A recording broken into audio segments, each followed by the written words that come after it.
Нәрсә ул ширк?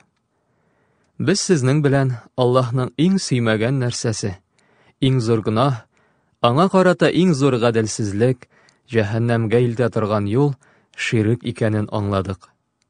Хузейфа бин Әл-Яман дигән сахабадан килгән хадистә, Аллаһыннан разый булсын, булай диелә: кешеләр Аллаһның илчесеннән яхшылык турында сорыйлар иде. Ә мин, явызлык миңа килеп тиюдән куркып, явызлык хакында сорый идем. Шуңа күрә дә, үзебезгә шушы иң зур гөнаһка эләкмәс өчен, без аны җентекләп өйрәнергә, аңларга тиешлебез. Куръәндә иң бөек әмер — тәүхид, ә иң бөек тыю, аның капма каршысы булган нәрсә — ширк. Аллаһ субханаһу ва тәгалә әйтә: Аллаһка гына гыйбадәт кылыгыз һәм аңа бер нинди дә тиңдәшләр ширк кылмагыз. Ширк сүзенең телдәге мәгънәсе ике нәрсәне тигезләү дип аңлатыла. Шәригатьтә ул гомуми һәм хусусый мәгънәдә була. Гомуми мәгънәдә ширк Аллаһның мәхлукатларын Аллаһ белән бергә, бары тик аңа гына хас булган нәрсәләрдә тигезләү, бергә кую. Бу ширк өч төрдә чагыла. Беренчесе, Аллаһка Раббылыкта, бары тик аңа гына хас булган нәрсәләрдә тиңдәшләр ширк кылу. Яисә аның кайбер сифатларын башка берәүгә дә бирү, мәсәлән, тудыру, үтерү, кайгы җибәрү, галәмнәр белән идарә итү һәм башкалар. Аллаһ Тәгалә әйтә: күктән су иңдереп, җирдән үстереп сезгә ризык бирүче Аллаһтан башка бер зат бармы? Аннан башка гыйбадәт кылырга лаеклы булган бер зат та юк. Икенчесе, Аллаһның кайбер исем-сифатларында аңа тиңдәшләр ширк кылу. Аллаһ Тәгалә әйтә: аңа охшаш бер нәрсә дә юк, ул ишетүче, күрүче. Өченчесе, бары тик Аллаһның гына хакы булган тәүхид улухиядә Аллаһка тиңдәшләр ширк кылу. Моңа намаз, корбан чалу, нәзер, ярдәм сорап дуга кылу һәм башкалар керә. Аллаһ субханаһу ва тәгалә әйтә: кешеләр арасында шундыйлар бар, алар Аллаһка тиңдәшләр кылалар һәм аларны да Аллаһны яраткан кебек яраталар. Хусусый мәгънәдәге ширк Аллаһка гына дуга белән дәшкән кебек башка затларга да шулай ук дәшү. Аллаһка гына өметләнеп булган кебек башка затларга да шулай ук өметләнү. Аллаһтан гына шәфәгатьне сораган кебек башкалардан да шулай ук сорау. Аллаһны гына яраткан кебек башка затларны да, бер ничек тә ярдәм итә алмаган, сине ишетә дә алмаган сыным предметларны, амулетларны, үлекләрне, изгеләрне, сурәтләрне ярату. Ширк дигәч тә, безнең күз алдына иң беренче шул килә. Ширк үзе ике төргә бүленә. Зур ширк һәм кече ширк. Зур ширк Аллаһка тиң затлар бар дип, һәм аларга да Аллаһка гыйбадәт кылган кебек гыйбадәт кылу. Бу ширк кешене ислам диненнән чыгара, аның бөтен гамәлләрен дә юк итә һәм ул мәңгелек җәһәннәмгә эләгә. Аллаһ һәммәбезне дә моннан сакласын. Амин. Зур ширк үзе 4 төргә бүленә. Зур ширкнең беренче төре дугада Аллаһка тиңдәшләр кылу. Дуга иң зур гыйбадәтләрнең берсе. Пәйгамбәребез саллаллаһу алейхи ва саллям дуга хакында әйтте: дуга гыйбадәтнең асылы.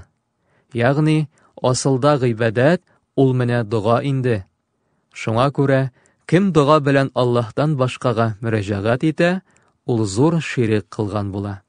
Аллаһ субханаһу ва тәгалә әйтә: Раббыгыз әйтте: миңа дуга кылыгыз һәм мин җавап бирермен.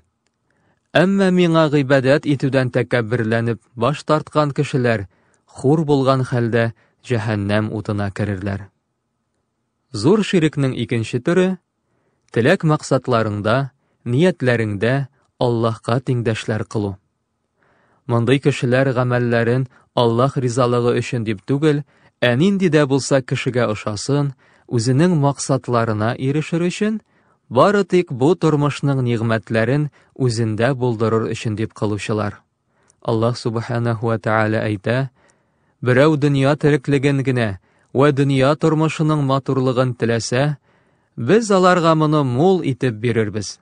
Аларга дөньяви эшләренә кимчелек китерелмәс, әмма ахирәттә аларга уттан башка җәза булмас ва аларның тырышлыклары бушка һәм гамәлләре файдасыз».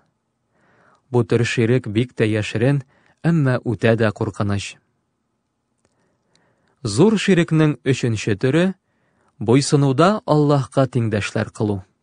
Кем берәүгә ислам диненә каршы килгәнен белә торып та, Аллаһ тыйган нәрсәләрне рөхсәт иткән, рөхсәт иткән нәрсәләрне тыйган кешегә, ул кеше үзлегеннән теләсә нәрсә сөйләргә хаклы һәм башкалар аңа иярергә тиешләр дип буйсынса, ул аны үзенә иләһ итеп алган, аңа гыйбадәт кылган була һәм зур ширк кыла.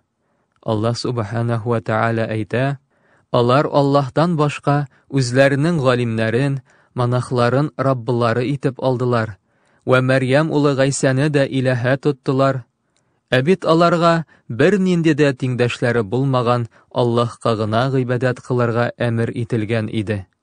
Аллаһ мөшрикләр тиңләштергән мәхлукка тиң булу кимчелегеннән пак». Бу аятны ишеткәч, элек насара булган Ади бин Хатим, Аллаһыннан разый булсын, булай диде: «Ә без бит аларга гыйбадәт кылмыйбыз». Пәйгамбәребез саллаллаһу алейхи ва саллям аңа бу аятны аңлатып бирде. «Әллә соң алар Аллаһ рөхсәт иткән нәрсәне тыйганнан соң, сез дә моны тыймыйсызмы? Әгәр алар Аллаһ тыйганны рөхсәт иткәч тә, сез моны үзегезгә рөхсәт итмисезме?» Гади: «Әйе, нәкъ шулай», диде. Пәйгамбәребез саллаллаһу алейхи ва саллям әйтте: «Аларга гыйбадәт кылу менә шул инде». Зур ширкнең дүртенче төре Аллаһка мәхәббәттә тиңдәшләр кылу. Моны табигый мәхәббәт белән бутарга ярамый. Мәсәлән, ана белән бала арасындагы мәхәббәт, туган илне ярату һәм башкалар. Монда сүз бөекләп, зурлап, түбәнчелек һәм буйсыну белән катыш мәхәббәт хакында сүз бара. Алай итеп бары тик Аллаһны гына яратырга ярый. Аллаһ субханаһу ва тааля әйтә: «Кешеләр арасында шундыйлар бар, алар Аллаһка тиңдәшләр кылалар һәм аларны да Аллаһны яраткан кебек яраталар». Булар зур ширк һәм аның төрләре иде. Хәзер кече ширкне карап китик. Кече ширк. Аларга зур ширккә илтә торган бөтен сүзләр һәм гамәлләр һәм Аллаһ китабында ширк дип аталган гамәлләр керә. Алар зур ширк дәрәҗәсенә җитмиләр. Кече ширк кылган кеше Аллаһ теләгендә кала. Теләсә кичерә, тели икән каты газапка тарта. Менә аларның берничә мисалы. Беренчесе кечкенә генә рия, показуха.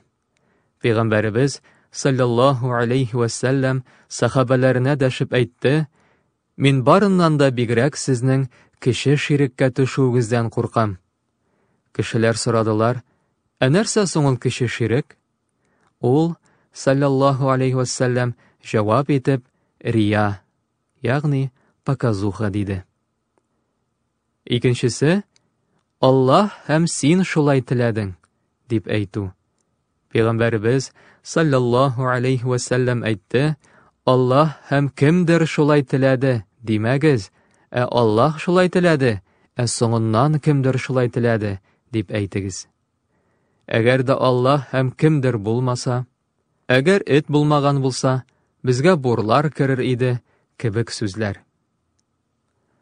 Ибн Абу Хатим Ибн Аббасның, Аллаһлардан разый булсын, сүзләрен китерә: Аллаһны башкалар белән тигезләү ширк һәм ул караңгы төндә, караңгы таш өстеннән үрмәләүче кырмыскадан да яшеренрәк.